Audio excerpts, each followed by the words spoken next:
এই ভিডিওটিতে আলোচনা করব কালকে স্ম্যাকডাউনটি নিয়ে, কারণ ডাব্লিউডাব্লিউই কালকে স্ম্যাকডাউনটি অনেক ইন্টারেস্টিং করতে চলেছেন। এমনকি ডাব্লিউডাব্লিউই কালকে স্ম্যাকডাউনের জন্য অনেক কিছু কনফার্ম করে দিয়েছে। এমনকি দেখা যেতে পারে কালকে স্ম্যাকডাউনে এবার রেসলম্যানিয়া 41 জন্য ম্যাচ কনফার্ম হতে। তো কালকে স্ম্যাকডাউনে কী কী হতে পারে সে সম্পর্কে আলোচনা করব।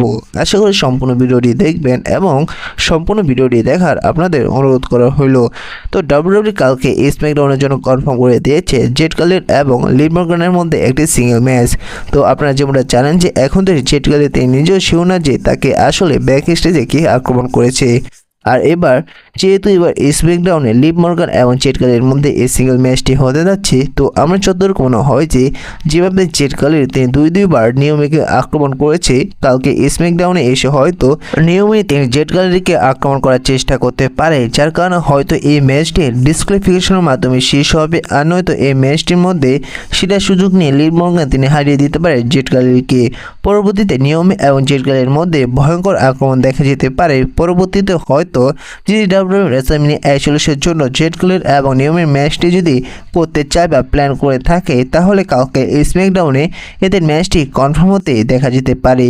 এবার আলোচনা করা যাক ডাব্লিউডাব্লিউই কালকে স্ম্যাকডাউনের জন্য কনফার্ম করে দিয়েছে ব্রন স্ট্রোম্যান এবং জেকা ভার্ডোর মধ্যে এই সিঙ্গেল ম্যাচটি। তো এদের ম্যাচটি অনেকবারই দেখা গিয়েছে এবং এদের স্টোরিলাইনটি অনেকদিন ধরেই চলে আসছে। তো যতটুকু মনে হয় যে কালকে স্ম্যাকডাউনে এদের স্টোরিলাইন শেষ হতে পারে।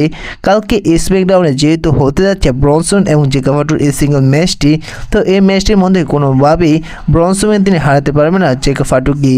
তার কারণ হচ্ছে যে এই ম্যাচটির মধ্যে সোলো সুকা এবং টামাটোঙ্গা এসে হেল্প করবে জেকা ভার্ডোকে এবং ইন্টারফিয়ার করবে ব্রন স্ট্রোম্যানকে, যেটার সুযোগে জেকা ভার্ডো তিনি হারিয়ে দিবে ব্রন স্ট্রোম্যানকে। এবং এই জায়গায় হয়তো কালকে স্ম্যাকডাউনে ব্রন স্ট্রোম্যান এবং জেকা ভার্ডোর স্টোরিলাইন শেষ হতে পারে।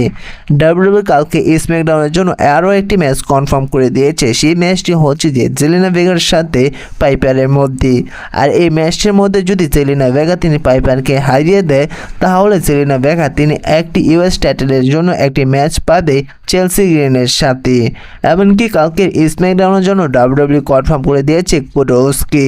তো কালকে স্ম্যাকডাউনে কোডোস এসে তিনি সাধারণত প্রোমো কাট করবে, তেমন কোনো প্রোমো কাটে ইন্টারেস্টিং পাওয়া যাবে না। তিনি এসে হয়তো গত সপ্তাহের মতনই বলতে পারে যে আমি এখন স্ম্যাকডাউনে কিছুই বলবো না, আমি যেভাবে মানডে নাইট রতে গিয়ে জন সিনার মুখোমুখি হয়ে কথা বলেছি, ঠিক একইভাবে এইবার আমি এই সপ্তাহে স্ম্যাকডাউনে কিছু বলবো না। এই সপ্তাহে মানডে নাইট রতে গিয়ে আমি জন সিনার মুখোমুখি হয়ে যা বলার বলবো এবং সে জায়গায় হয়তো কোডোসের সেগমেন্টই শেষ হতে পারে। এমনকি কালকে স্ম্যাকডাউনে একটি ইউএস টাইটেলের ম্যাচ কনফার্ম হতে পারে রেসলম্যানিয়া 41 জন্য। আপনারা গত সপ্তাহে যেমন দেখেছিলেন যে সে জায়গায় জিমু ওসো এসে এলএ নাইটকে বলে যে আমি একটি ইউএস টাইটেল ম্যাচ ডিজার্ভ করি রেসলম্যানিয়া 41 জন্য, যার কারণে আমি তোমার সাথে ম্যাচ রেসল করতে চাই রেসলম্যানিয়া 41। যেহেতু এবার গত সপ্তাহে তাদের ম্যাচটি কনফার্ম হয়নি, যার কারণে এবার অনুমান করা যায় যে কালকে স্ম্যাকডাউনে হয়তো এলএ নাইট এবং জিমু ওসোর এই ম্যাচটি রেসলম্যানিয়া 41 জন্য কনফার্ম হতে পারে ইউএস টাইটেলের জন্য। এমনকি কালকে স্ম্যাকডাউন আরও একটি ম্যাচ সম্ভবত কনফার্ম হতে পারে রেসলম্যানিয়া 41 জন্য, সেটি হচ্ছে যে ড্রু ম্যাকইন্টার এবং ডেমিন প্রিস্টের ম্যাচটি। তো আপনাদের জানিয়েছিলাম যে বর্তমানে ড্রু ম্যাকইন্টার এবং ডেমিন প্রিস্টের স্টোরিলাইন কী চলছে সেটি আপনাদের জানিয়েছিলাম গত সপ্তাহে। ড্রু ম্যাকইন্টার তিনি তাই বলেছিল, এমনকি ড্রু ম্যাকইন্টার গত সপ্তাহে তিনি ডেমিন প্রিস্টকে ভয়ঙ্করভাবে আক্রমণ করেছে এবং যার কারণে এবার ডেমিন প্রিস্ট সে আক্রমণের বদলা নিতে পারে কালকে স্ম্যাকডাউনে। কালকে স্ম্যাকডাউনে হয়তো ড্রু ম্যাকইন্টার এবং ডেমিন প্রিস্টের মধ্যে ভয়ঙ্কর আক্রমণ দেখা যেতে পারে। পরবর্তীতে হয়তো এদের ম্যাচটি এবার রেসলম্যানিয়া 41 জন্য কনফার্ম হতে পারে। এমনকি ডাব্লিউডাব্লিউই কালকে স্ম্যাকডাউনের জন্য কনফার্ম করে দিয়েছে সেথ রোলিন্সকে, সিএম পাংকে, এমনকি রোমান রেন্সকে। তো ডাব্লিউডাব্লিউই আরও আগে কনফার্ম করেছে রোমান রেন্স আসবে এবং সিএম পাং আসবে। আর এবার মানডে নাইট রয়ে সেথ রোলিন্স তিনি যেভাবে বললেন যে যেহেতু এবার স্ম্যাকডাউনে রোমান রেন্স থাকবেন, সিএম পাং থাকবেন, যার কারণে তিনিও এবার স্ম্যাকডাউনে যাবে। এবং পরবর্তীতে অফিসিয়ালিভাবে তিনজনকে কনফার্ম করে দেয় যে এবার স্ম্যাকডাউনে তারা আসতে চলেছেন। যেহেতু এই তিনজন এবার স্ম্যাকডাউনে আসতে চলেছেন, অবশ্যই এই তিনজন একই রিংয়ে আসবে। তো যতটুকু মনে হয় যে কালকে স্ম্যাকডাউনে এই তিনজনের মধ্যে ভয়ঙ্কর আক্রমণ দেখা যেতে পারে। পরবর্তীতে হয়তো এরা একে অপরকে অবশ্যই কল আউট করবেন এবং এদের ম্যাচটি হয়তো কালকে স্ম্যাকডাউনে রেসলম্যানিয়া 41 জন্য কনফার্ম হতে পারে। এমনকি যদি ডাব্লিউডাব্লিউ কালকে স্ম্যাকডাউনে কোনো টুইস্ট করতে পারে সেটি হচ্ছে পল হেমন হিল টার্ন।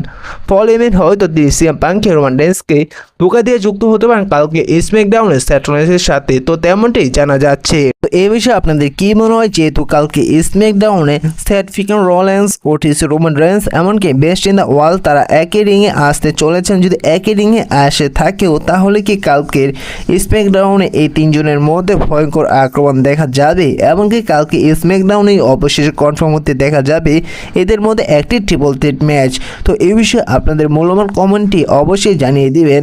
আর আরও একটি বিষয় আপনাদের কাছ থেকে জানতে চাই, সেটি হচ্ছে যে এর আগের মানডে নাইট রতে কিন্তু ডাব্লিউডাব্লিউ একসাথে বুকিং করছিল সেথ রলিন্সকে, সিএম পাঙ্ক এবং লোগান পলকে।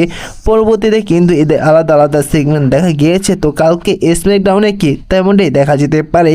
এও হতে পারে যে কালকে স্ম্যাকডাউনে রোমান রেন্স এবং পল হেমনের একটি আলাদা সেগমেন্ট দেখা গেল, পরবর্তীতে সিএম পাঙ্ক এবং সেথ রলিন্সের আলাদা সেগমেন্ট দেখা গেল। তো এই বিষয়ে আপনাদের মন্তব্যটি অবশ্যই কমেন্ট করে জানিয়ে দেবেন। তো আমার যতটুকু মনে হয় যে তিনজনের সেগমেন্ট একসাথে দেখা যাবে। তো আপনাদের সাধারণত একটু জানালাম। তো দেখা হচ্ছে পরবর্তী নতুন কোনো ভিডিওতে নতুন কোনো আপডেট নিয়ে।